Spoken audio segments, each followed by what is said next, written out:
Beach, or up Ahipara Beach, which isn't really 90 miles, but you know, can't win them all. I've been writing a lot about enlightenment over the last few years, and more so lately, as I've wrestled with the terminology and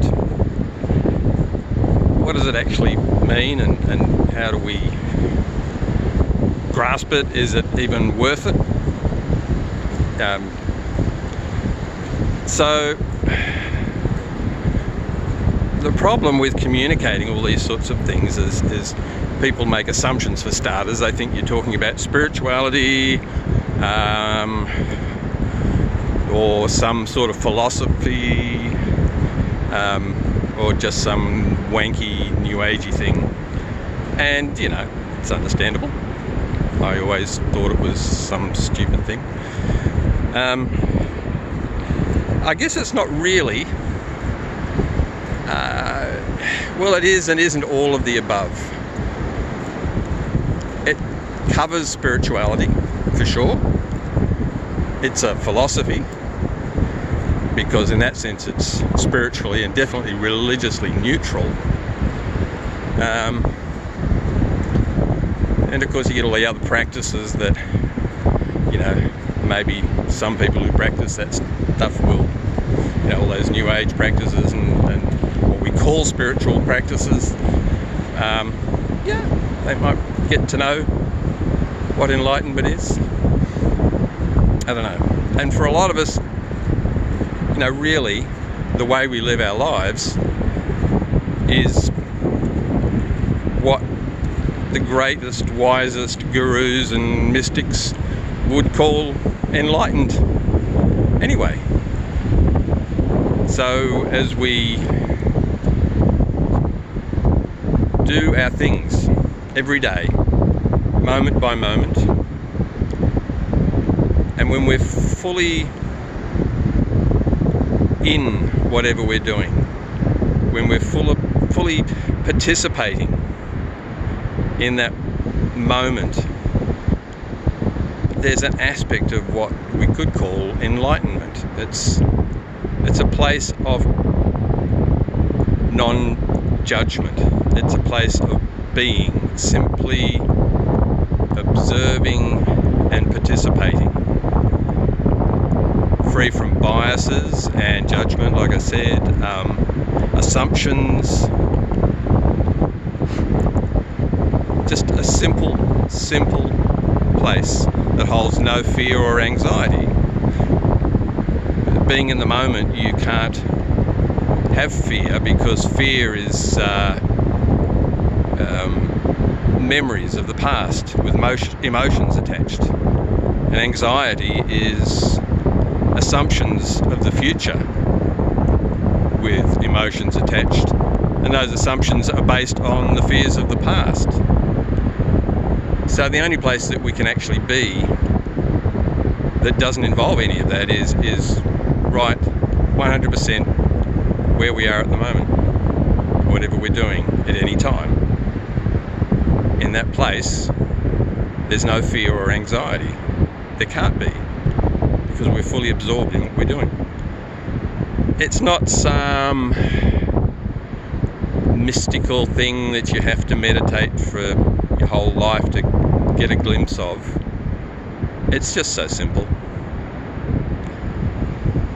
In talking about how to communicate it, I was thinking, you know, you can split that up into scientific, sort of academic vocabulary, methodology, and be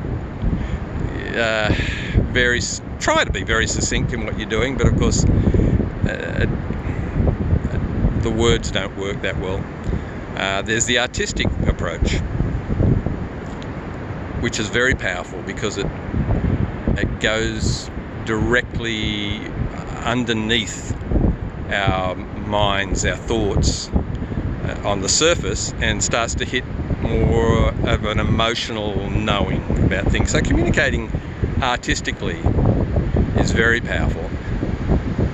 And then there's communicating the whole idea through the mundane, I guess is a reasonable word, the everyday, colloquial, you know, yeah, just our everyday existence. And using the terminology we need to work in everyday English and expressions, that's a tough one, because we don't use the words that describe it very well, and there's a lot of cynical sort of approaches depending on what circles you move in as to how well we receive stuff about existential matters. And so yeah, all three of those methods are valid and really have to be embraced somehow. For me, I sort of got this whole thing of that I called Enlightenment for the rest of us. So I've posted a few things with that little meme, and really that's what it is. You know, Enlightenment has so traditionally been the realm of gurus and mystics and the wise men who meditate for years and go through strict self-discipline, all of that stuff. And you know, if enlightenment can only be obtained through that, then it's no use to anyone. So I really want to do the whole thing in terms of what's enlightenment for the rest of us. What is it? So when you see my stuff floating around with a little heading that says Enlightenment for the rest of us, that's where I'm trying to communicate things there in a way most of us can understand without being that sort of an academic sort of thing. So anyway, that's me.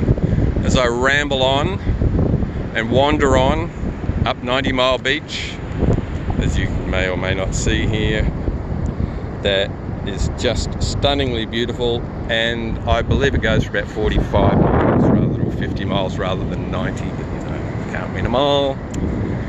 So yeah, here I am, and there you are, and I'll see you again sometime soon. Bye.